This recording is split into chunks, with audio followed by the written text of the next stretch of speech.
Hello everybody and welcome to another edition of A Girl and Her Glock. Today we will be doing a holster review. Now for the life of me I cannot pronounce the name of the company that makes this holster, so I'm going to put it displayed at the bottom of the screen and maybe you guys can tell me how to pronounce it. But I was at Shooter's World yesterday and I noticed that they had some holsters on clearance.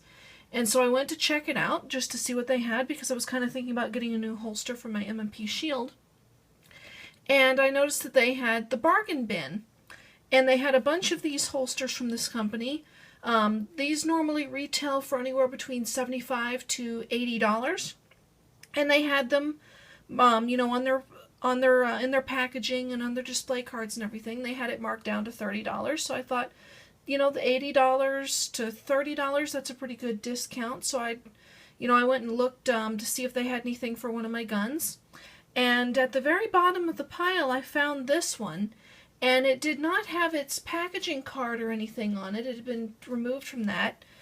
I noticed it had some, you know, light scuff marks on the inside, but nothing that would, you know, it was just cosmetic, nothing that affected it functionally.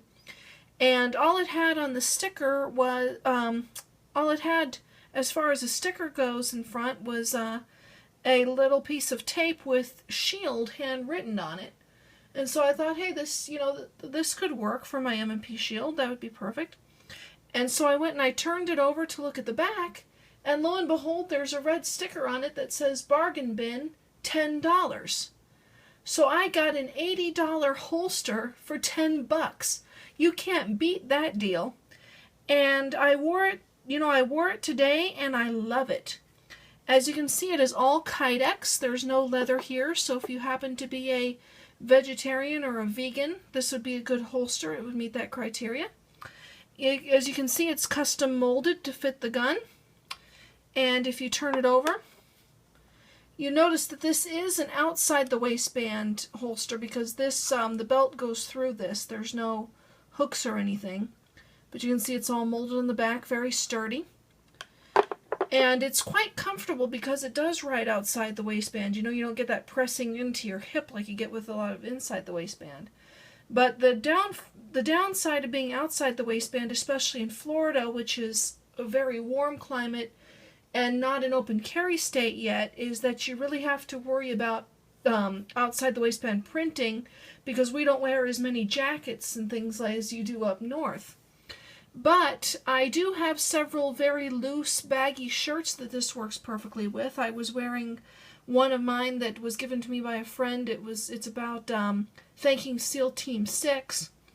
And it's, you know, a couple sizes too big for me, but I kind of like to wear them large for obvious reasons. And it covered the gun very well. I didn't notice much printing at all. You would have to be really, really looking at my shirt to tell I was carrying in most positions. And another thing that I like about this is the fact that it has very good retention. As you can see, I have my M&P Shield here. There's nothing in the mag well, nothing in the chamber. So I'm going to show you. This goes in. You can hear it lock, which I like. Oh, my camera. Okay. You can hear it lock, which I like that it locks in like that.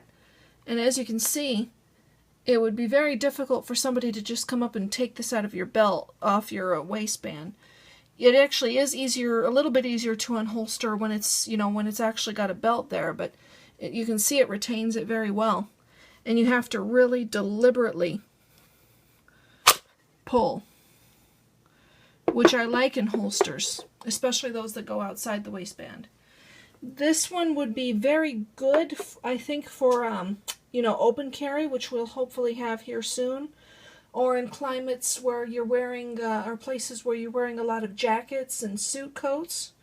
This was a great holster. It's very well made, and another thing I like about it is that not only is it made in the USA, but their manufacturing plant is actually in Land O'Lakes, which is about a 30 to 45 minute drive from here up in Pasco County. And I grew up in Hernando County, which is the county above Pasco, and now I live in Tampa, which is the county below, so I've been to Pasco many, many times.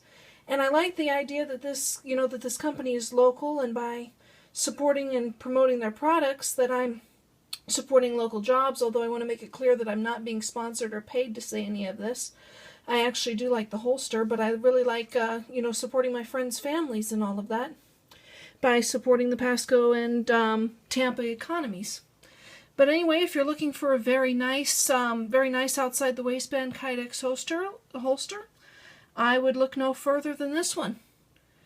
Thank you. Bye.